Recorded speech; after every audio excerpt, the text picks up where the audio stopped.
our next speaker. Because of the technical difficulties, we are opting for our next speaker, Dr. Mukesh Srivastava, sir.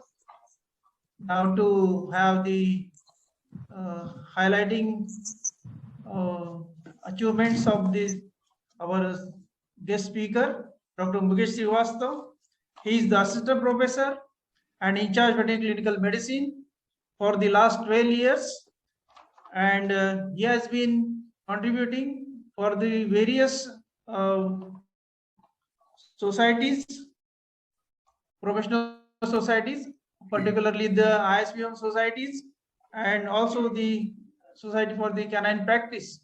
Also, he has got the number of publications to his credit, more than 60 research papers,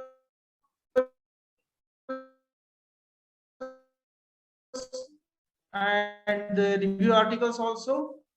And regarding the various awards, right from 2011 up to 2019, the best presentation award been, and also the 18. Also, Dr. Mukesh Srivastava sir has received Dr.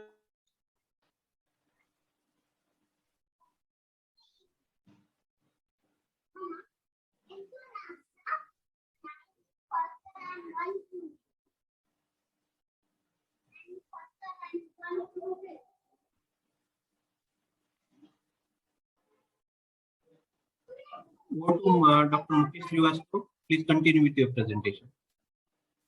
Okay, thank you, Dr. Shinde. Am I audible, Dr. Shinde? Dr. Yes, you are audible. Yes, you are audible. Camera and voice clear?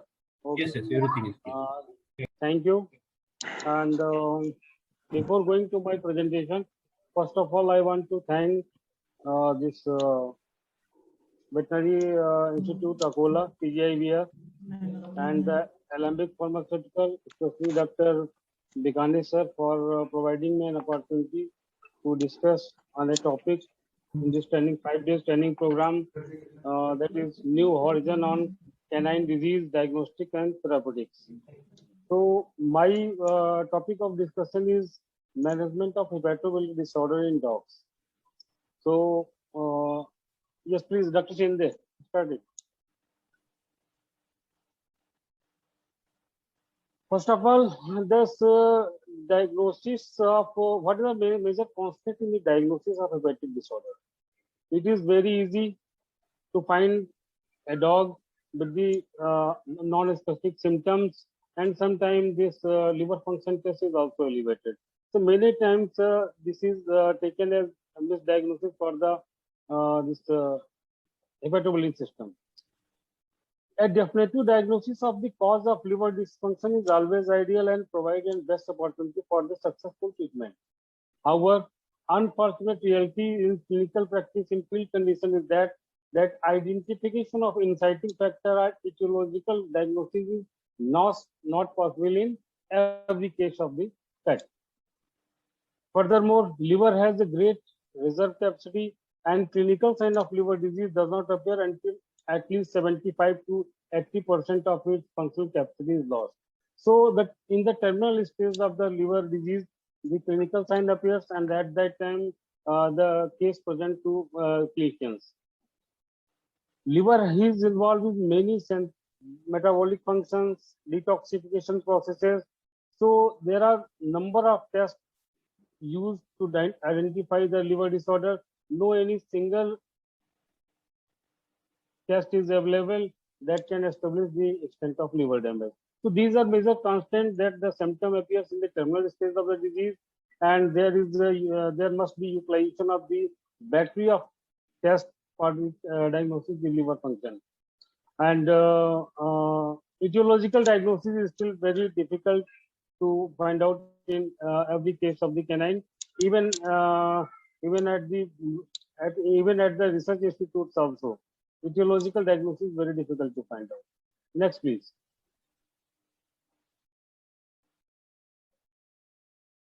Now coming to this signs of the liver disease. The early sign of liver disease in dogs are very non-specific and include inappetence, weight loss, chronic intermittent vomiting, and diarrhea. Vomiting is in fact more common in comparison to diarrhea. Polyuria, polyurexia may also be seen as the first sign and the principal reason for seeking medical attention in liver disease. Ictus may be seen in some cases, but ictus is not a pathognomonic for the liver disease.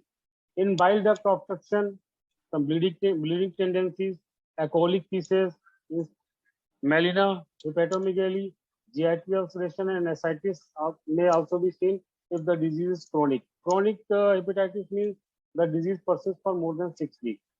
In case of severe hepatic something that is hepatic encephalopathy.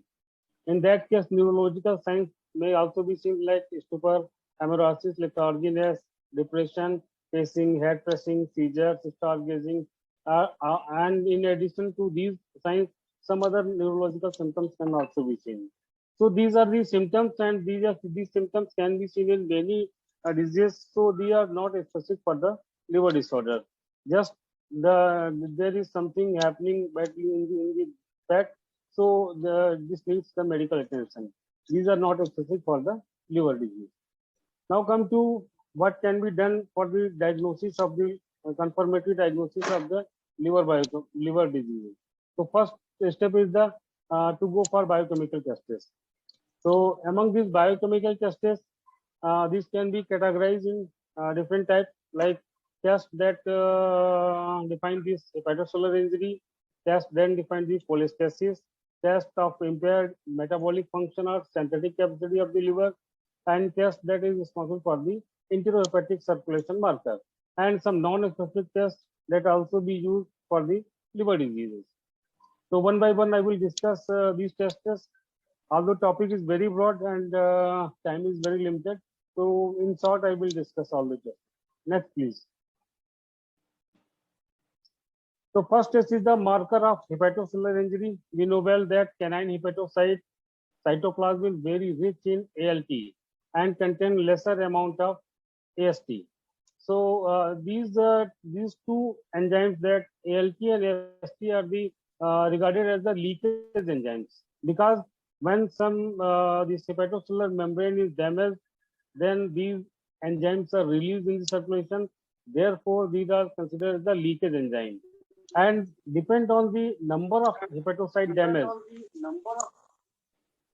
Depend on the number of hepatocyte damage, you can approximate the damage of the liver. Due to good regeneration capacity of the liver, these tests cannot be used as a prognostic indicator. But in serial monitoring, if we go for serial monitoring of the test, then we can predict the either we are going in right direction or our treatment is going to failure. So this can be decided, but prognosis can be not be decided by using this test. Their level may be normal in cirrhotic liver condition, because in condition of cirrhosis, more of the parenchyma of the liver is replaced by the matrix. So living hepatocytes are not in much number.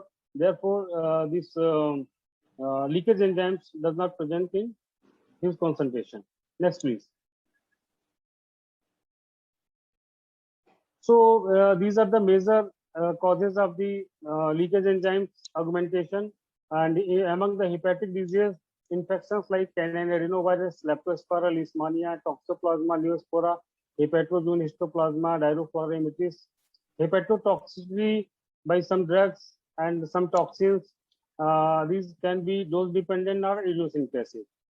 So among the idiosyncratic, chloramphenicol, tetracycline, synthetic penicillin, potentionated sulfonamides, chloroquine, NSAIDs, ketoconazole, fluconazole, glycophyllene, azathioprine, cyclosporin, and glucopal. And in this dose-dependent hepatotoxic agents are aflatoxin, mushroom, sago seeds, acetaminophen, and amiodarone. And beside these, chronic hepatitis, copper storage disorder, photosystemic vascular anomalies, and neoplastic condition, these enzymes can also be found elevated. Next, please.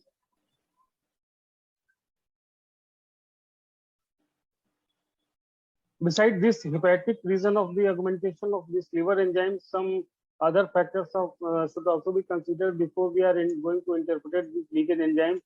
For example, the two most common drugs are phenobarbital and corticosteroid. If animal is taking these two medicines, then definitely there will be increase in the leakage enzymes.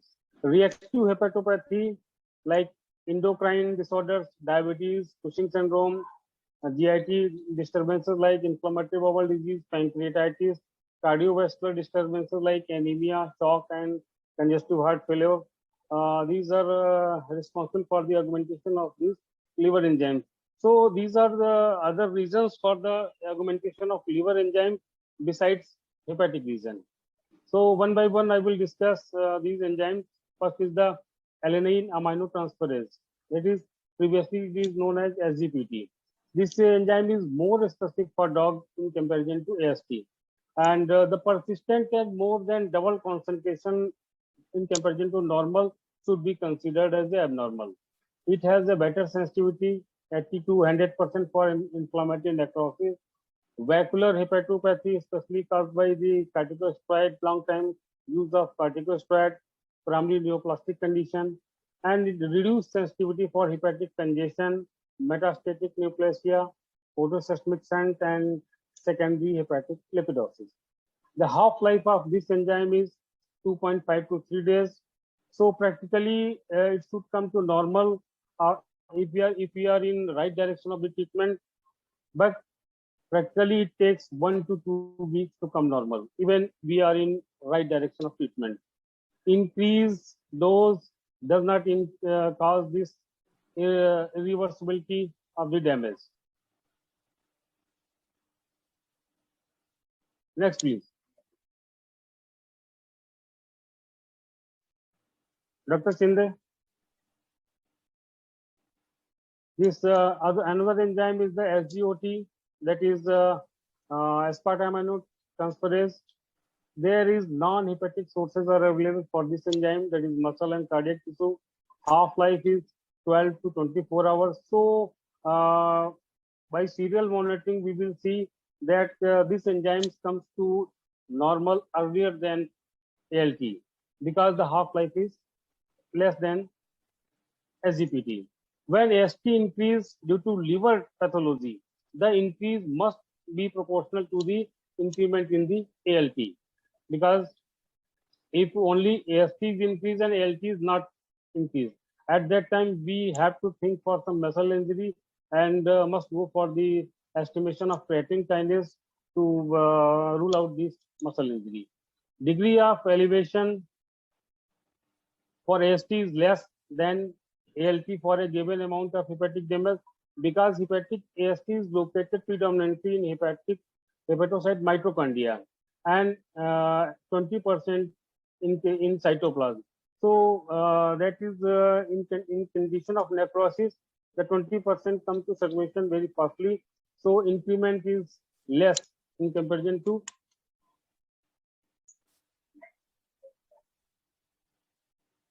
the normal level is less than 90. The next enzyme is cholestatic liver enzyme, and among the cholestatic liver enzyme, the first enzyme that I will discuss is the alkaline phosphatase.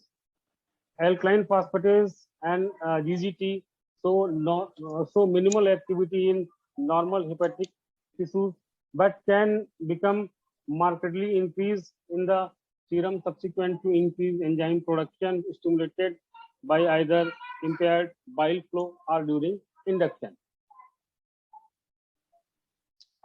ALT present in canalicular membrane of hepatocytes, and 3 isoenzymes are present for the increment of this enzyme in circulation, that is liver, bone, and corticosteroid induced ALP. But among these, this liver ALP contribute for the highest proportion. So when we see this alkaline phosphatase increase, the first source that should be come in mind that should be the liver. The half-life of these ALP is 3 days. So lag between the injury and rise is about 2 to 3 days. And this enzyme, if we find increase more than triple than in comparison to normal, that should be considered as the abnormal concentration. Bone ALP increase with osteoblastic activity, So we can find this increased level of this enzyme in growing animal, bone neoplastic condition, osteomalacia, hyperparathyroidism. So all these conditions, we can see the increment in this alkaline phosphatase enzyme. This enzyme takes 10 days at least to return to normal after insult if we treated well and in right direction. Please next. The second enzyme that is responsible for the diagnosis this cholestatic condition of the liver, that is gamma glutamyl transferase. This is present in the epithelial cells of bile duct system, and isoenzymes for this also present beside hepatobiliary system. This enzymes is also present in the kidney, pancreas, and intestine. So this has lower sensitivity but higher SSC for the cholestatic disease in comparison to ALP. So it is good in comparison to ALP. It is good. Alone, alkaline phosphatase has a sensitivity of diagnostic power of alkaline phosphatase 51%, and when we use alone GGT, this is about 80%. And if we use this alkaline phosphatase and GGT simultaneously, then the accuracy will be more than 90%. So growth and bone disease are not associated with increase in GGT activity. This is the plus point for GGT. Colostrum and milk have high GGT activity, so that in nursing animal you can find this increased level of GGT. The administration of anticonvulsant medication to the dog does not cause an increase in the serum GGT activity. This is also an additional benefit of GGT. The normal level is 10 IU, less than 10 IU in dog, and only the condition of hepatic lipidosis, ALP is more ALP is more you can say this specificity for the hepatic lipidosis in comparison to GGT. Next, please. Cholestatic enzyme activity in some non-hepatic conditions. When we are interpreting the GGT and alkaline phosphatase, so we must think about some diseases also. These diseases can also cause the augmentation in this cholestatic enzyme activity. These diseases are hepatic lipidosis caused due to hypothyroidism, diabetes, hyperadenocorticism, altered bile flow due to pancreatitis, inflammatory bowel disease, septic conditions, and some drugs. And these most important is the corticosteroid and phenobarbital, progesterone, colostrum, and milk. So when we are going to interpret these cholestatic enzymes, we should think about these conditions also, either dog is on any medication or not. So the next is the bilirubin. We know bilirubin, the normal serum concentration is 0.3 to 1 mg per dl, and the conjugated fraction is about 10 to 30%, and unconjugated fraction is 20 to 70%. Jaundice should be called as the latent, that is clinically non-evident or only detected by the serum analysis when the serum bilirubin level is between 1 to 3. Clinical jaundice is evident when serum bilirubin crosses 3 mg per dl. The next is that while why we select this upper bulbar conjunctiva for the diagnosis of this icterus or jaundice, because sclera contain a lot of elastin. That elastin has a strong affinity for the bilirubin, and furthermore, this upper bulbar conjunctiva form a white background. These two conditions make this upper bulbar conjunctiva selective more for this estimation of the jaundice. Other side that we can analyze for the icterus, that is under surface of the tongue, sublingual mucosa, palate, and general skin condition. Highest level of bilirubin is observed in hepatocellular jaundice. In cholestatic jaundice, that is obstructive jaundice, bilirubin reaches to higher concentration, then remain constant because there is a balance between the renal excretion and conversion of bilirubin to other metabolites. While in hepatocellular jaundice, this balance is not seen. Rather, a high level of bilirubin may be explained by the concomitant hemolysis and renal efficiency. Next, please. The next is the serum total bile acid. Bile acid are synthesized in the liver and released to the bile duct to the intestine, then taken back to via the portal circulation and they are recycled. This is the normal pathway of the bile acid. So bile acid reflect the efficiency and integrity of the enterohepatic circulation. In normal animal, only small amount of bile acids are present in venous blood at any time, but amount can be increased twofold, threefold when the animal takes feed, because it's called contraction of the gallbladder. Feeding cause constriction of the gallbladder. This is bile acid is a sensitive indicator of hepatic function and biliary and portal circulation. So increased bile acid can be caused by post-hepatic excess, that is, bile acid leaks into circulation, abnormal portal circulation in case of photosystemic sense when this bypasses the liver, poor hepatic reuptake, conjugation, and desiccation. And when bile acids are present in higher concentrations, they will cause the toxicity. And the toxicity may be hepatotoxicity, gastric hyperacidity, and diarrhea. Next, please. Dr. Shinde, next, please. The next is the this ammonia. Failure of liver to detoxify ammonia or sending of portal blood away from the liver results in hyperammonia. Although ammonia is a volatile substance, so this is very difficult to measure in clinical practice. So it will be better to go for this bile acid are better for the diagnostic importance in comparison to ammonia, because the diagnostic efficiency is almost similar, and the procedure for the collection of blood and then analysis for the ammonia is very difficult. Next, please.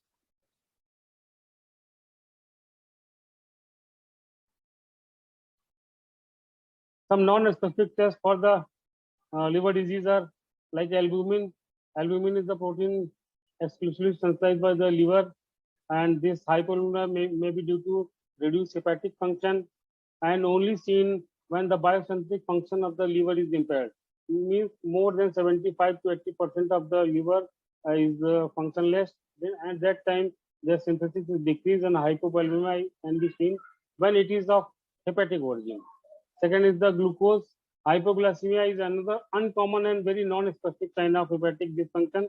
Hypoglycemia occurs commonly due to acute hepatic failure in small breeds with photosystemic symptoms and stage of the chronic liver disease. Urea, you can find the reduced concentration of the urea in liver disease, because when the liver is damaged or dysfunction, at that time urea cycle is impaired, so the urea concentration will decrease. Cholesterol may be decreased, increase, or normal in cases of canine liver disease.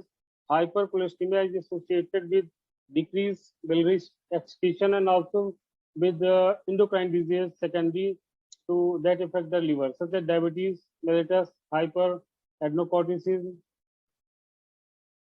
Next, please.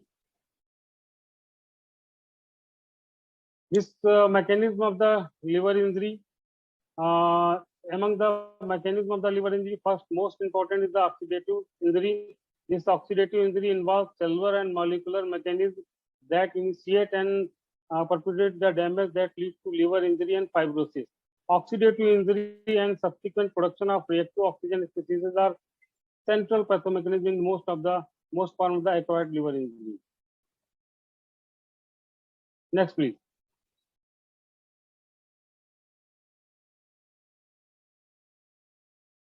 Other mechanisms of the liver injury involve toxins, endotoxins, and infectious agents. The central role of the liver in the metabolism detoxification of process, and is 75% of the blood supply receives from GI tract. So it is more prone for the this injury. So pancreatitis can also cause this liver injury, and this toxin, endotoxins, and infectious agents go to liver and pose a risk for the injury. So these are the some reasons why liver is more prone for the injury in spite of this secondary hepatopathy. Means then diseases that are not directly related to the liver but cause the augmentation of the liver function test or cause some damage to the liver. A variety of toxins has been identified for which can cause this liver injury. Among these are NSAIDs, phenobarbital, primidone, diazepam, bacteria, entero and endotoxin, toxin derived from mold, fungi, algae, spoiled and contaminated food, and transition meal. So these are some reasons why liver is more prone for the injury. Next, please. Then cholestatic liver disease. This is a group of disease, a group of disorder that is associated with impaired bile flow. In severe hepatic insufficiency, accumulation of bile acid contributes to ongoing hepatocellular injury. Previously, I have also explained that bile acid, if present in high concentration, they can cause this hepatocellular injury. Bile acid damages the cell and organelle membrane, induces intracellular structural and functional changes resulting in inflammation and further compromise the bile flow. And when the bile flow is compromised, again there is increase in the bile acids, again there is more damage. So this cycle going on and persistent damage to liver started. Next, please.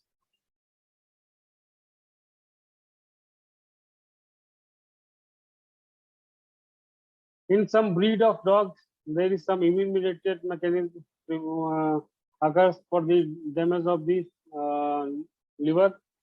So this can be caused by, besides inherited disinfection, endotoxin, and obstructed bile flow. These are some other reasons that are immune-mediated and cause the liver to injury.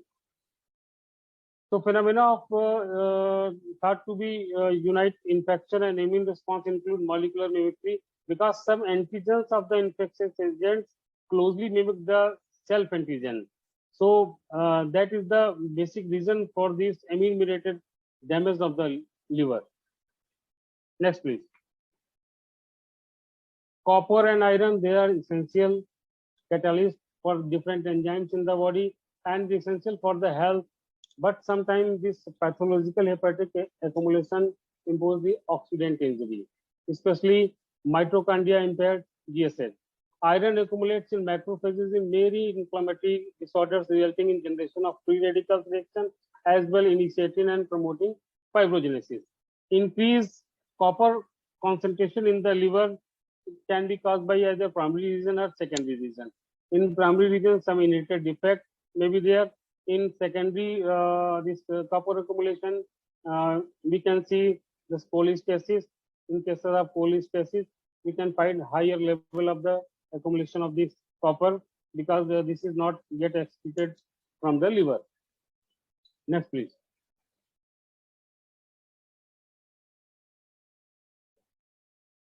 Now come to medical management.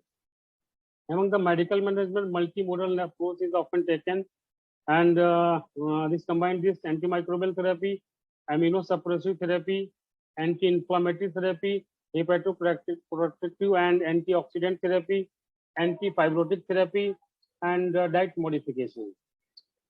This is essential to remember that drugs that are metabolized by the liver are highly protein bound, will have an enhanced effect in liver failure patients. So while we are going for this therapeutic plan, we should consider that either drug is metabolized by the liver or not. If it is going to be metabolized by the liver, then we can reduce the dose of that drug. Next, please. Among the antimicrobials, ideally the antibiotic choice will depend on the culture and sensitivity. However, when the reports of culture sensitivity test analysis are not available, we can use this empirical antimicrobial therapy. And the best antibiotic, if we are not able to confirm the etiological diagnosis, then we can go for the amoxicillin at the dosage of 12.5 mg per kg BD or cephalexin, androfloxacin, neomycin on the recommended doses. Otherwise, if the etiological diagnosis has been confirmed, then we can use penicillin or doxycycline for leptospira, doxycycline and imidocarb for the Ehrlichia canis, azithromycin, clindamycin, diaminoxidine acetate, imidocarb for the in cases of babesiosis. In severe cases, metronidazole can also be added to antibiotic regimen at a reduced dose rate due to its hepatic metabolism. So in that cases, when we are not confirmed the cause of hepatitis, then we can use this amoxicillin along with this metronidazole. So metronidazole, besides this antimicrobial agent, have several benefits in liver disease also. that I will discuss in the next slide. So another choices are chloramphenicol and tetracycline, but these are potentially hepatotoxic, so these can be avoided in case of liver disease. Next, please. Then the most important aspect of liver disease management is the immunomodulation, and the best one agent with us is this ursodeoxycholic acid. This is essential component of the balance therapy in patients with chronic cholestatic diseases. But this works better in intrahepatic inflammatory disorders and those with disorder complicated with Slush's bile. Being hydrophilic agent, it removes this hydrophobic bile acid. So have a detergent-like action on the hydrophobic bile acid that is responsible for the hepatocyte membrane injury, oxidative damage, and induction of apoptosis in hepatocytes. So overall, we can say that this ursodeoxycholic acid functions as an antioxidant. The next function of ursodeoxycholic acid is it reduces the peribiliary inflammation and developing fibrosis associated with locally accumulated noxious bile acid. So in that manner, we can say that this is anti-fibrotic and anti-apoptotic agent. This ursodeoxycholic acid also have a thinning effect, means a choleretic agent that can also help in toxic elimination and removal of this slush bile. So this had choleretic action and anti-inflammatory action also. So this can help the removal of this gallstones if gallstones are very small in size. So besides these actions, it has also immunomodulatory effect and increase the hepatic production of glutathione and metallothionein. So this immunomodulatory effect. So overall, we can say this ursodeoxycholic acid has many properties. So it should be a essential part of management of hepatic disease. But it should be avoided in complete extrahepatic biliary obstruction if it is confirmed obstruction, and the dose is 10 to 15 mg per kg. In case of severe extrahepatic cholestasis, this limit the bioavailability, and BID dosing improve the dose uptake. Length of treatment may vary depend on the primary hepatic process and could be a lifelong. So this drug is very important in management of hepatic disorder. Next, please. Metronidazole, as I have earlier said that beside antimicrobial activity, metronidazole has immunosuppressive activity that is sometimes needed in management of hepatic disease, and it also exhibit a dose-dependent antioxidant effect also. So this metronidazole can be used with prednisolone to improve this immunosuppressive effect which are in comparison to single agent therapy. Common adverse effects that are related with the metronidazole include the anorexia and neurological effects. So these effects are visible after a long time therapy, almost 2 weeks after the therapy. These effects may be seen, and when we withdraw this metronidazole, these effects will disappear. So this is dose dependent, and vestibular signs are most common and resolve within 1 week of the drug discontinuation on dose adjustment. So this is also very important. Metronidazole is very important drug in management of hepatic disorder because it has immunosuppressive effect, antioxidant effect, and antimicrobial effect. Next, please. Azathioprine, not a commonly used drug in our India. So therapy with the prednisolone permits a faster titration of glucocorticoid dose and lower doses of each medication compared to their solitary use. So when we are going for the immunosuppressive therapy, then we can use prednisolone along with azathioprine. So it will reduce the dose of individual drug in comparison to their single use. It is more effective in modifying the T lymphocyte than B lymphocyte function, so impairing this cell-mediated immunity. Since azathioprine is an anti-metabolite, it can cause hemopathetic toxicity like this can be seen in the form of leukopenia, thrombocytopenia, and GIT sign like vomiting and diarrhea. So a complete blood count and biochemical pictures should be performed every 2 to 3 weeks for the first 2 months of this use of azathioprine, and then after monthly or bi-monthly thereafter for the 6 months. So this drug needs the continuous monitoring, and if we have not a system of monitoring, our owner is not able to afford this monitoring system, because this this lead to financial cost of the treatment. So at that time we can avoid this azathioprine, and if the owner is able to go for this monitoring process, then we can continue.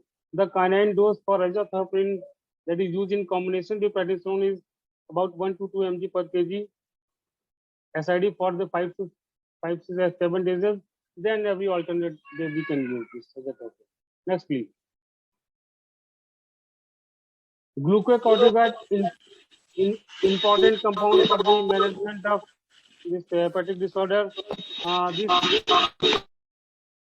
If we are using this glucocorticoid, this will also lead to cause of this vascular hepatopathy, and in some cases this is required for the administration of glucocorticoid, because some immune mediated etiology in a specific breed of dogs like Doberman and Springer Spaniel, this immune mediated etiology can be seen. So for this, glucocorticoid is the first choice for the treatment. In an acute insult, infection caused by infectious agent and consequent hepatic tissue damage may lead to exposure of autoantigen, and subsequent autoimmune attack can be seen in case of liver disease. So in this condition, glucocorticoid is also required. So besides this anti-inflammatory action, immunosuppressive action, it has some anti-fibrotic and polyuretic effect also. So this is also main step of the therapy for the management of liver disorder, because glucocorticoid has so many properties. Prednisolone, the preferred compound that we can use this in liver disorder. The dose is about 2.2 to 4.4 mg per kg SID, and then we can go for the titration of dose and gradual decrement in the dose weekly. In case of ascites or adenitis, then the glucocorticoid that is devoid of mineralocorticoid effect, that is dexamethasone can be used. This glucocorticoid at higher doses have some GIT effects, and these GIT effects can be seen in the form of gastritis and gastric ulceration. So if we are going to this for glucocorticoid therapy, then better to go simultaneously use this sucralfate and PPI, proton pump inhibitor, simultaneously. And in case of polyuria and polydipsia is seen in the animal, then dexamethasone can also be done. This glucocorticoid at high dose will cause the increased catabolism. So you can think for this total parenteral nutrition or partial parenteral nutrition if the animal is unable to oral intake. Next, please. The beneficial effects of steroid are antifibrotic, decrease of collagen synthesis, anti-inflammatory due to many reasons, appetite stimulant. This promote the gluconeogenesis, polyuretic effect, erythropoietic effect, and mood alteration. Besides these beneficial effect, this has some harmful effect also. Please next. The adverse effect of steroid therapy are sodium water retention, increased susceptibility for the infection, increased catabolic state, GIT ulceration, and it is very significant in case of portal hypertension, liver enzyme induction. Steroid is responsible for the vascular hepatopathy, that is glucocorticoid hepatopathy, RAGE enzyme, alkaline phosphorate, DGT, and this ALP, AST also augmented in case of steroid therapy. Increased lipolysis, then separation of this pituitary adrenal axis also occur along with this therapy of steroid. Polyuria, polydipsia are also side effects. So when we are going for the steroid therapy, we have to judge this steroid therapy either we can go for or not. And if it is must to go, then we have to take some precaution like use of PPI and sucralfate. Then next, coming to antifibrotic therapy. The zinc is the most commonly used compound for as an antifibrotic action. This will have an antioxidant effect, protecting the this enzyme of the membrane of the hepatocytes for the metal-induced oxidation process, and a hepatoprotectant for various hepatotoxins. It prevents the intestinal absorption of the copper and increase intestinal and hepatic copper chelation. So zinc administration inhibits the accumulation of hepatic collagen significantly. That also helps the management of hepatic encephalopathy effects. Zinc induction of the copper binding protein, that is metallothionein, is responsible for the elimination of the copper and reduced absorption of the copper from the GI tract. Zinc is required for the maintenance of the urea cycle, so it also helps in hepatic encephalopathy patients. So overall, zinc supplementation is very beneficial in management of hepatic disorder in dogs. There are many salts of the zinc available. So according to the salt, we can go for this dosing of the zinc. So besides zinc, vitamin C supplementation also decreases the copper absorptions and increases the urinary copper excretion. So zinc and copper, zinc and vitamin C we can use for the if there is a copper storage disorder is there or cholestatic disorder is there. So these can be used simultaneously and have very much benefit. Next, please. Antioxidants. Glutathione depletion has been associated in about 50% of the canine hepatopathy. So mostly this is because of the oxygen free radicals, and the so-called the oxidative stress plays an important role in the initiation and propagation of the most of the hepatic disorder. Free copper within the cytosol of hepatocytes can lead to production of free radicals and oxidative damage. The hepatotoxicity of paracetamol and mushroom and some other hepatotoxins is also responsible for this oxidative stress.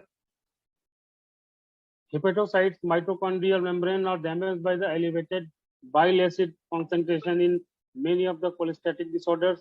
Activated macrophages also produce this free radical in many inflammatory hepatic disorders. So overall, we can say that antioxidant therapy is required in almost every case of this canine hepatopathy, because somewhere the oxidative stress is must in case of this canine hepatopathy.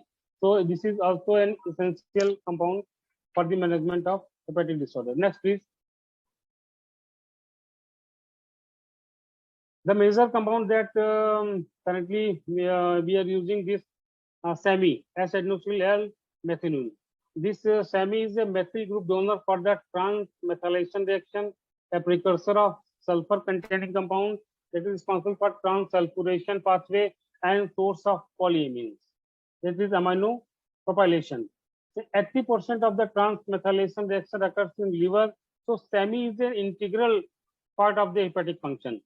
So when there is a reduced concentration of the SAMe, the disease of the liver perpetuates very much. So transcuration pathway becomes impaired in chronic liver disease, causing delayed methionine clearance. This derives an inability to transfer methionine to SAMe as a consequence of low SAMe synthesis activity. The recommended dose of SAMe is approximately 18 to 20 mg per kg orally per day, and the dose should be given empty stomach at least 1 hour before feeding. This length of treatment may vary from days to lifelong if the primary disease is never resolved. So this should not be used in case of hepatic encephalopathy because it contains the methionine, which can precipitate the hepatic encephalopathy in animals with severe hepatic disease. So this is also essential component, but take care should be taken while we are treating this hepatic encephalopathy. Next, please. This is the mode of action for methionine. This is responsible for the amino propylation, this methylation process. Under the methylation process, many compounds are available that require this methionine, and the transsulfuration process, detoxification process is required. So 85% of the liver, this mechanism is dependent on this SAMe. So it is essential component for the treatment of liver disorder. But take care should be taken while treating hepatic encephalopathy. Next, please. Silymarin. This silibinin is the naturally occurring flavonoid extracted from the milk crystal, that is silibinin. Also referred as silymarin, whole extract has shown a protective influence in the liver intoxication, especially in case of acetaminophen toxicity, phenyl hydrazone toxicity, and mushroom toxicity. Besides this protective action in the liver, it has antioxidant effect also. This cause the protective influence on the membrane phospholipid. This also caught the this reduction in the hepatic glutathione. That means it is an antioxidant, membrane protective, and hepatoprotective also. So recommended dose for the silymarin is about 20 to 50 mg per kg per day orally. So this should be a part of this balanced therapy of the liver disease. Next, please.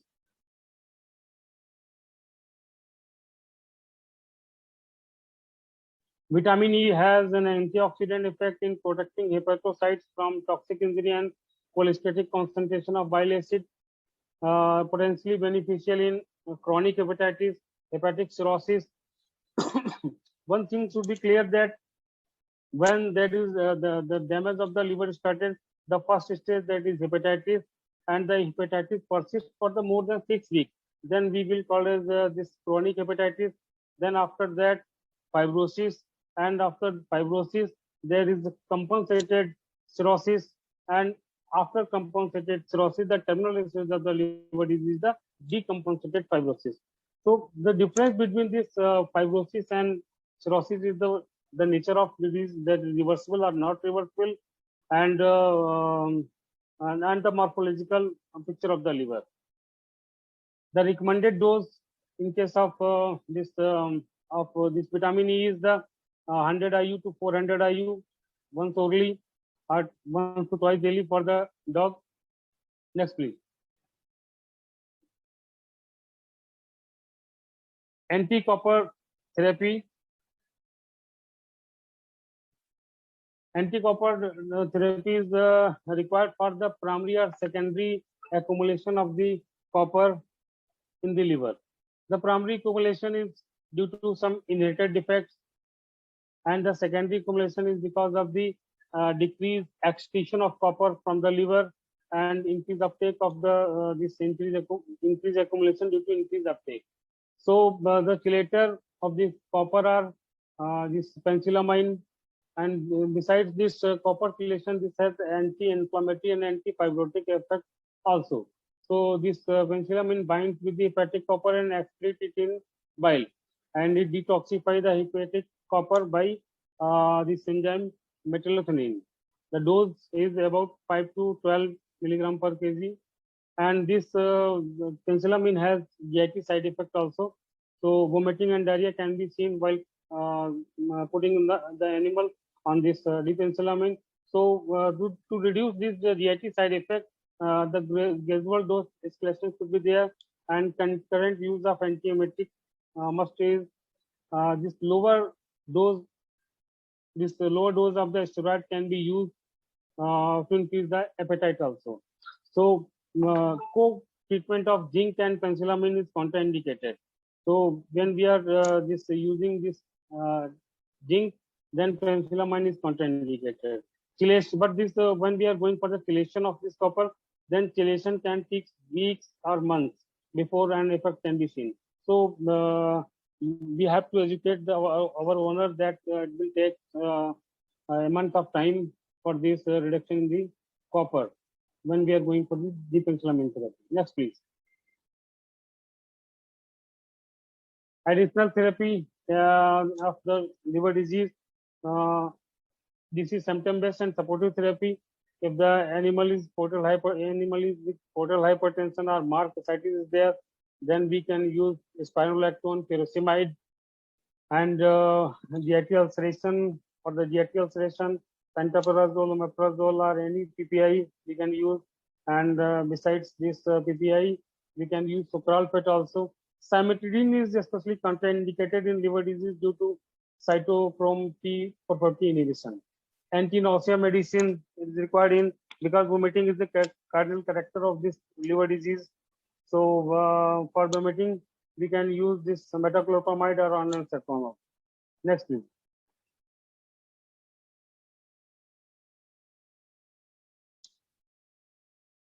While we are treating this hepatobiliary disorder, any pet with hepatobiliary disorder, we have to monitor the serial monitoring is required for the complete blood count and this liver enzymes also. So if we are in right direction, then AST will improve first because it has shortest half-life. Then ALT is close behind for improvement. Then serum alkaline phosphatase will improve because half-life is about three days. This is followed by GGT improvement. So this is based on the half-life of these enzymes. So improvement can be seen accordingly. Then bilirubin will this improve, and then bilirubin concentration in this blood will decrease. First of all, there will be reduction in the bilirubin concentration in urine, and followed by reduction in bilirubin concentration in blood. Then jaundice will resolve, and the animal comes to normal coloration of the mucous membranes. Persistently elevated bile acid indicate persistent liver disease that needs ongoing treatment and monitoring. So bile acid estimation is very important for the monitoring and for the successful treatment of the liver disease. Next, please.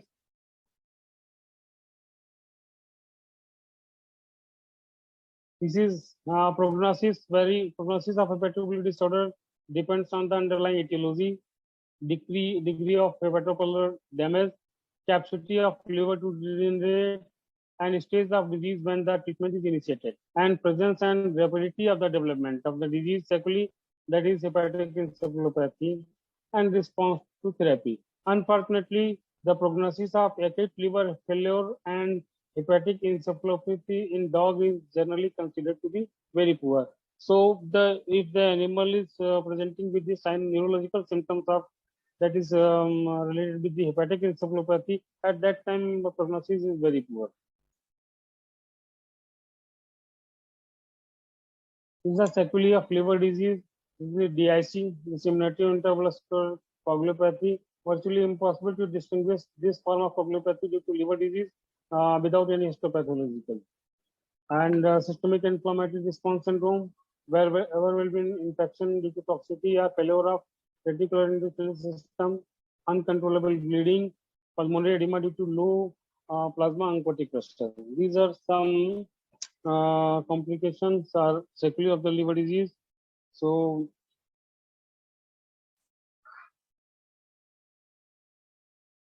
Dr. Sindha, I think this one is the last slide.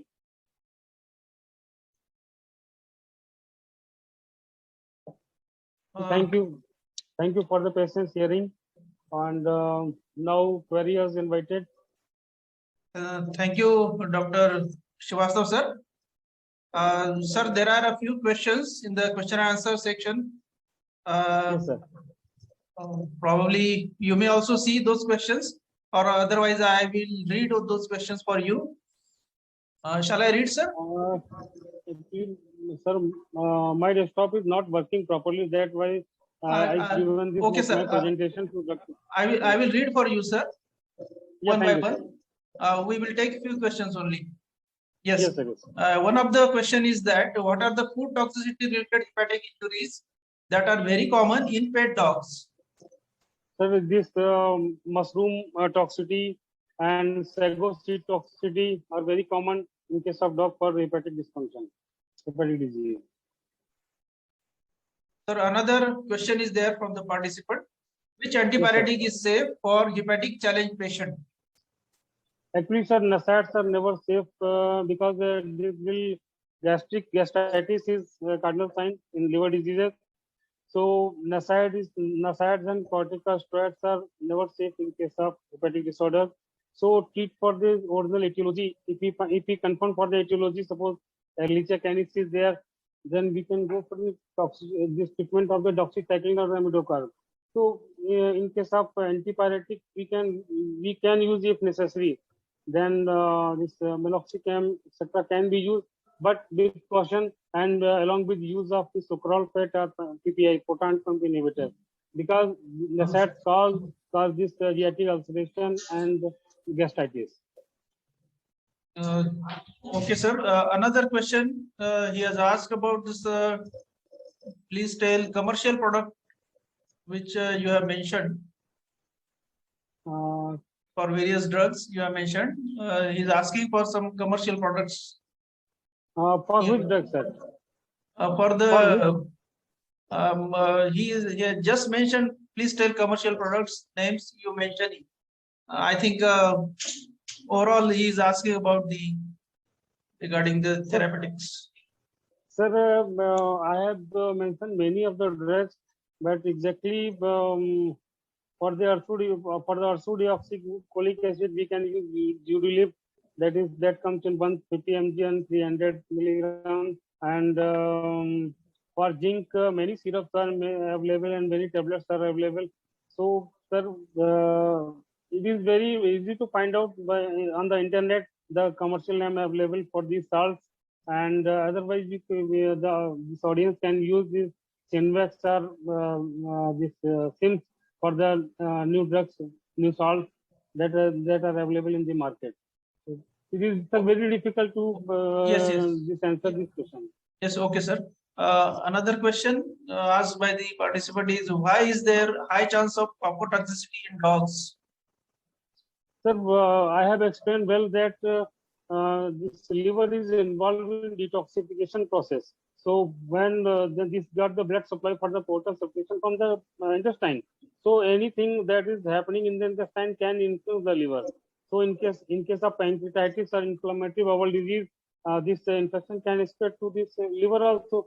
So many secondary hepatopathies are there, sir. That is responsible for the augmentation of the liver function test and damage of the liver. So the cause for this reason is the this portal circulation.